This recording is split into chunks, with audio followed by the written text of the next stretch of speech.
கர்த்தருடைய பரிசுத்த நாமத்திற்கு மகிமை உண்டாவதாக. தேவன் அருளியப்ப மினிஸ்ட்ரி மூலமாக உங்களோடு தொடர்பு கொள்வதிலும் இந்த மகிழ்ச்சி அடைகிறோம். இன்றைக்கும் இந்த நாளிலும் தேவன் நமக்கு கொடுக்கிற வார்த்தை எபிரேயர் 11 அதிகாரம் 6 விசுவாசம் இல்லாமல் தேவனுக்கு பிரியமாய் இருப்பது கூடாத காரியம். ஏனென்றால் தேவனிடத்தில் சேருகிறவன் அவர் உண்டென்றும் அவர் தம்மை தேடுகிறவர்களுக்கு பலன் அளிக்கிறவர் என்றும் விசுவாசிக்க வேண்டும். ஹல்லேலூயா. கிறிஸ்துவுக்குள் பிரியமானவர்களே, கர்த்தருடைய வார்த்தை சொல்லுகிறது, விசுவாசம் இல்லாமல் தேவனுக்கு பிரியமா இருப்பது கூடாத காரியம் என்று. ஆம் பிரியமானவர்களே, நம்முடைய வாழ்க்கையிலே நமக்குள்ளே விசுவாசம் இல்லை என்றால் நம் தேவனுக்கு பிரியமாய் வாழ முடியாது. நம் இயேசு கிறிஸ்துவை விசுவாசிக்க வேண்டும், அவரை நம்ப வேண்டும். முழு நிச்சயமாய் நாம் அவரை நம்பும் பொழுது நம்முடைய வாழ்க்கையில அற்புதம் நடக்கும். ஹல்லேலூயா. விசுவாசமானது நம்பப்படுகிறவைகளின் உறுதியும் காணப்படாதவைகளின் நிச்சயமா இருக்கிறது. பிரியமானவர்களே, நம்முடைய வாழ்க்கையிலே கர்த்தர் நமக்கு இதை செய்வார் என்று நம்பிக்கையோடு நாம் ஜெபிக்க வேண்டும். விசுவாசத்தோடு நாம் ஜெபிக்கும் போது நம் ஜெபத்தில் எதையெல்லாம் கேட்கிறோமோ அதையெல்லாம் கர்த்தர் நமக்கு செய்து கொடுப்பார். ஹல்லேலூயா. வேதம் சொல்கிறது, விசுவாசத்தினாலே நீதிமான் பிழைப்பான் என்று. பின்வாங்கி போவானால் அவன் மேல் என் ஆத்துமா பிரியமாய் இராது என்று கர்த்தர் சொல்கிறார். பிரியமானவர்களே, நாம் ஒருபோதும் பின்வாங்கி போகிறவர்களா இல்லாதபடிக்கு நம்முடைய ஆத்துமாவில பலப்பட நாம் விசுவாசிக்க வேண்டும். இயேசு கிறிஸ்துவை நம்ப வேண்டும். அவரை முழு நிச்சயமாய் நம்பும் போது நம்முடைய வாழ்க்கையில் உள்ள எல்லா காரியங்களும் நடைபெறும். ஹல்லேலூயா. கர்த்தர் நம்முடைய வாழ்க்கையிலே அற்புதங்களை செய்வார். நம் விசுவாசிக்கும் பொழுது தேவனுடைய மகிமையை நாம் காண முடியும். ஹல்லேலூயா. விசுவாசம் இல்லாமல் தேவனுக்கு பிரியமா இருப்பது கூடாத காரியம். ஏனென்றால் தேவனிடத்தில் சேருகிறவன் அவர் உண்டென்றும் அவர் தம்மை தேடுகிறவர்களுக்கு பலன் அளிக்கிறவர் என்று விசுவாசிக்க வேண்டும். பிரியமானவர்களே, நாம் தேவனிடத்தில் சேர வேண்டும் என்றால் முதலாவதாக தேவன் ஒருவர் இருக்கிறார் என்பதை நாம் விசுவாசிக்க வேண்டும். தேவன் ஒருவரே, அவரை நாம் ஆராதிக்க வேண்டும், அவரை நாம் தொழுது கொள்ள வேண்டும். அவரை நாம் தேடும் பொழுது நமக்கு நிச்சயமாய் அவர் பலன் அளிக்கிறவர். நம்முடைய வாழ்க்கையில ஒவ்வொரு நாளும் கர்த்தரை தேடும் பொழுது, அவரை துதிக்கும் பொழுது, அவரை மகிமைப்படுத்தும் பொழுது அவர் நமக்கு பலன் அளிக்கிறார், நம்மை ஆசீர்வதிக்கிறார், நம்முடைய தேவைகளை சந்திக்கிறார், நம்மை பாதுகாக்கிறார். ஹல்லேலூயா. அந்த ஒரு விசுவாசம், நம்பிக்கை நமக்கு முதலாவது வேண்டும். இன்றைக்கு அநேகருடைய வாழ்க்கையிலே அவிசுவாசத்தினாலே, தேவனை நம்பாதபடியினாலே அவர்களுடைய வாழ்க்கையிலே நன்மைகளை பெற்றுக்கொள்ள முடியவில்லை. அநேக இழப்புகள். நாம் கர்த்தரை நம்பினால் மாத்திரமே நம்முடைய வாழ்க்கையில அவர் கிரியை செய்வார். நாம் அற்புதங்களை பெற்றுக்கொள்ள வேண்டும், கர்த்தரிடத்திலிருந்து ஆசீர்வாதங்களை பெற்றுக்கொள்ள வேண்டும் என்றால் நாம் அவருக்கு பிரியமாய் விசுவாசத்தோடு இருக்க வேண்டும். கர்த்தர் என்னை நடத்துவார், என்னுடைய குடும்பத்தை நடத்துவார், என்னுடைய பிள்ளைகளுடைய காரியங்களை பார்த்து கொள்வார், எனக்கு இந்த அற்புதத்தை செய்வார் என்று நாம் விசுவாசத்தோடு ஜெபிக்க வேண்டும். விசுவாசத்தோடு ஜெபித்தால் நிச்சயமாய் நடக்கும். ஹல்லேலூயா. நீ விசுவாசித்தால் தேவனுடைய மகிமையை காண்பாய் என்று வசனம் சொல்கிறது. பிரியமானவர்களே, இன்னைக்கு கர்த்தருடைய பிள்ளைகளுக்குள்ளே விசுவாசம் எப்படி இருக்கிறது? நாம் விசுவாசத்திலே வளருகிறவர்களா இருக்க வேண்டும். நமக்குள்ளே ஒருபோதும் அவிசுவாசம் வரக்கூடாது. எங்கெல்லாம் அவிசுவாசம் வருகிறதோ அங்கெல்லாம் கர்த்தரால் அற்புதத்தை செய்ய முடியாது. பிரியமானவர்களே, இன்னைக்கு நம்முடைய வாழ்க்கையிலே கடுகளவு விசுவாசமாவது நமக்குள்ளே இருக்க வேண்டும். ஹல்லேலூயா. அப்பொழுது கர்த்தர் நம்முடைய வாழ்க்கையிலே பெரிய பெரிய அற்புதங்களை செய்வார், நம்மை ஆசீர்வதிப்பார். வேதத்தில் நான் பார்க்கிறோம், ரோமர் 10 அதிகாரம் 17 ஆதலால் விசுவாசம் கேள்வியினாலே வரும், கேள்வி தேவனுடைய வசனத்தினாலே வரும் என்று சொல்லுகிறது. பிரியமானவர்களே, நமக்குள்ளே விசுவாசத்திலே நாம் வளர வேண்டும் என்றால் தேவனுடைய வசனத்தை நாம் ஒவ்வொரு நாளும் வாசிக்கிறவர்களா இருக்க வேண்டும். தேவனுடைய வசனங்களை வாசிக்கும் பொழுது நமக்குள்ளே கேள்வி வரும். அந்த கேள்வியினாலே இன்னும் அதிகமாய் நமக்குள்ளே விசுவாசம் வளரும். ஒவ்வொரு நாளும் நாம் வேதத்தை திறந்து வாசிக்கும் பொழுது, அவைகளை தியானிக்கும் பொழுது நாம் இன்னும் அதிகமான விசுவாசத்திலே வளர முடியும். ஹல்லேலூயா. இன்றைக்கு ஏன் அநேகருக்குள்ளே அவிசுவாசம்?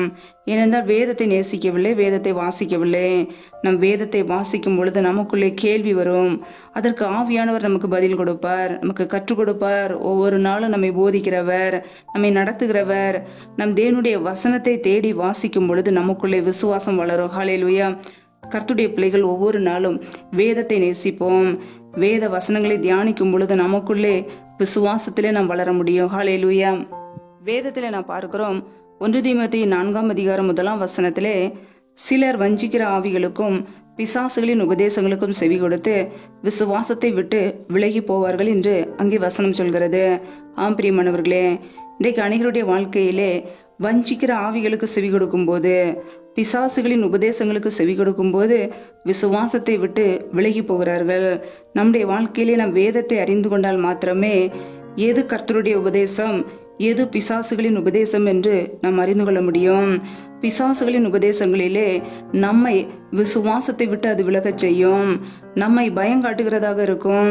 நடக்காத காரியங்களை நம்முடைய வாழ்க்கையிலே அது கற்றுக் கொடுக்கிறதா இருக்கும். கர்த்தருடைய பிள்ளைகள் வேதத்தை வாசித்தால் மாத்திரமே, சத்தியத்தை அறிந்து கொண்டால் மாத்திரமே இப்படிப்பட்ட வஞ்சிக்கிற ஆவிகளுக்கு நம்மை காத்து கொள்ள முடியும். கர்த்தருடைய பிள்ளைகள் விசுவாசத்திலே வளர வேண்டும் என்றால் வேத வார்த்தைகளை அதிகமாய் தியானிப்போம். ஹல்லேலூயா. ஒருபோதும் இந்த கடைசி காலத்திலே வஞ்சிக்கிற ஆவிகளுக்கும் பிசாசுகளின் உபதேசங்களுக்கும் செவி கொடுக்காதபடிக்கு, நாம் விசுவாசத்தை விட்டு விலகி போகாதபடிக்கு இயேசு கிறிஸ்துவை பற்றி பிடித்துக் கொள்வோம். ஹல்லேலூயா. சிலருடைய வாழ்க்கையிலே பண ஆசையினாலே விசுவாசத்தை விட்டு விலகி போகிறார்கள்.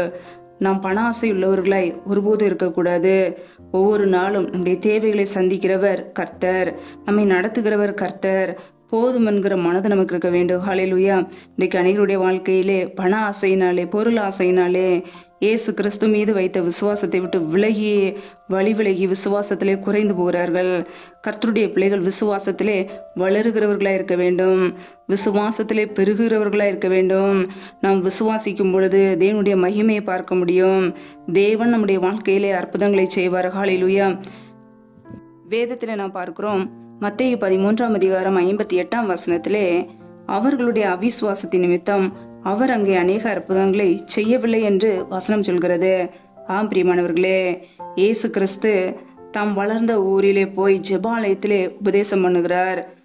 உபதேசத்தை கேட்ட ஜனங்கள் இவருக்கு ஞானமும் பலத்த செய்கைகளும் எப்படி வந்தது என்று சொல்லி இயேசுவை குறித்து ஆச்சரியப்படுகிறார்கள். அவரை குறித்து இடரல் அறைந்தார்கள் என்று வேதம் சொல்கிறது.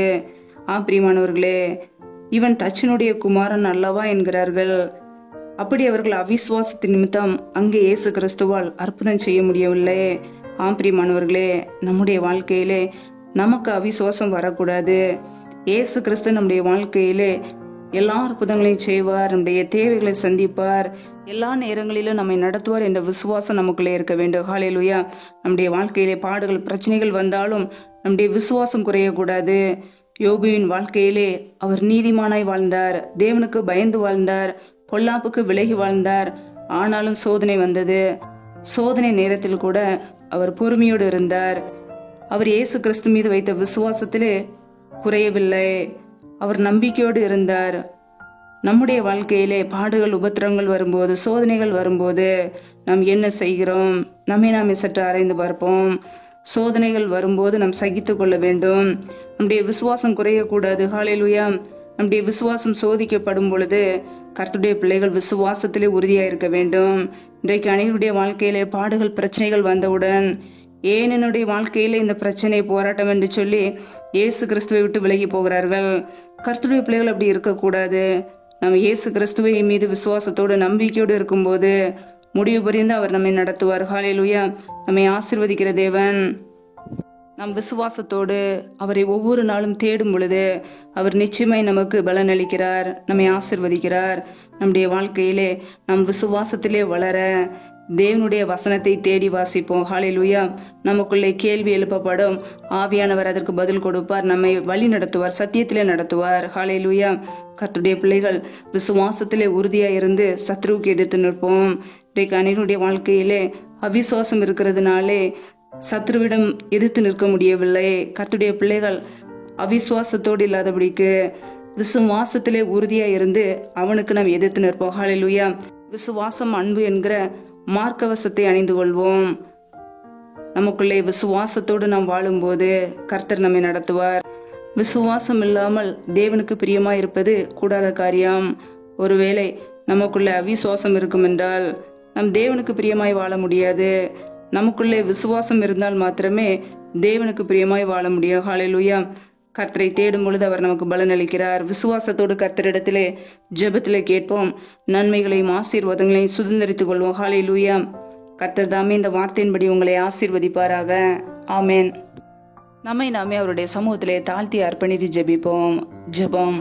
எங்களை அதிகமாய் நேசிக்கிற எங்கள் அன்பின் பரலோக பிதாவே, மை துதிக்கிறோம், ஸ்தோத்திரிக்கிறோம். அப்பா, இந்த இரவு நேரத்துக்காக உடைய சமூகத்திலே வருகிறோம். இந்த நாள் முழுவதும் எங்களை பத்திரமாய் பாதுகாத்து கொண்டீரே, அதற்காக ஸ்தோத்திரம் ஸ்தோத்திரம் ஸ்தோத்திரம். ஒவ்வொரு நாளும் எங்களை கண்ணின்மணி போல பாதுகாத்து கிருபையோடு ஜீவனோடு வைத்திருக்கிறீரே, அதற்காக உமக்கு நன்றி நன்றி நன்றி. நல்லவரே மெத்துதிக்கிறோம், வல்லவரே மெத்துதிக்கிறோம், மகிமையுள்ளவரே துதிக்கிறோம், ஜீவாதிபதியே மெத்துதிக்கிறோம், எங்களுக்காக ஜீவனை கொடுத்தவரே மெத்துதிக்கிறோம். அப்பா, எங்களை முற்றிலுமாக அர்ப்பணிக்கிறோம். எங்களுடைய குறைகள், குற்றங்கள், தவறுகள் எல்லாவற்றையும் மன்னிங்கப்பா. அப்படியே பரிசுத்த இரத்தத்தினால் ஒரு விஷயங்களை சுத்திகரிப்பீராக. அப்படியே நன்மையினால் எங்களை நிரப்புவீராக. யாரெல்லாம் இணைந்து செபிக்கிறார்களோ ஒவ்வொரு குடும்பங்களையும் உடைய கரங்களிலே அர்ப்பணிக்கிறோம் அப்பா. ஒவ்வொரு குடும்பங்களையும் தேவன் ஆசீர்வதிங்க. பிள்ளைகள் செய்கின்ற எல்லா வேலைகளையும் தொழில்களையும் ஆசீர்வதிங்க.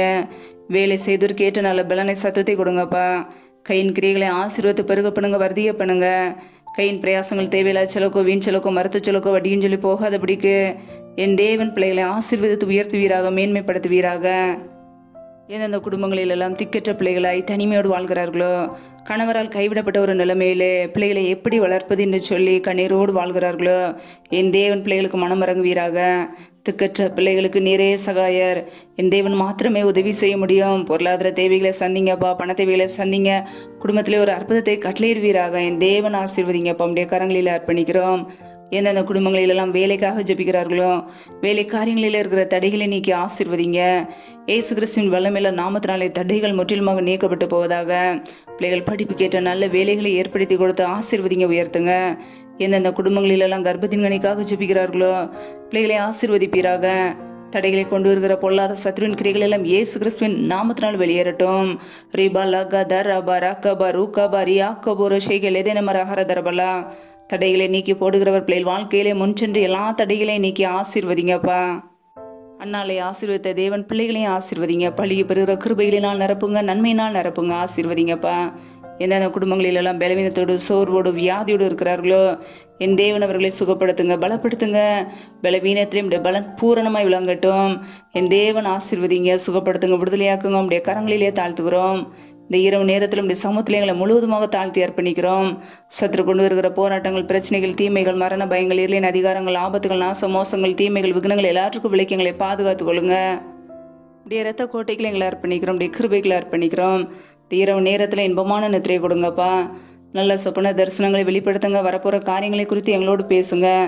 அதிகாலையிலே எழுந்து உடைய சமூகத்திலே காத்திருக்க புது கிருபையில பெற்றுக்களை எங்களை அர்ப்பணிக்கிறோம். எங்களை ஆசீர்வதிப்பீராக. எங்களுடைய வாழ்க்கையிலே ஒருபோதும் அவிசுவாசத்துக்கு இடம் கொடுக்காதபடிக்கு விசுவாசத்திலே உறுதியாயிருந்து சத்ருவானவனுக்கு எதிர்த்து நிற்க கிருபை கொடுங்க. எங்களை தாழ்த்துகிறோம், அர்ப்பணிக்கிறோம், கெஞ்சுகிறோம்.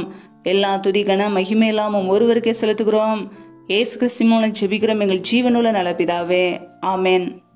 கர்த்தர் தாமே உங்களையும் உங்கள் குடும்பங்களையும் ஆசீர்வதிப்பாராக. ஆமேன். Thanks for watching. Please subscribe our channel. Click the like and share. Click the bell. God bless you.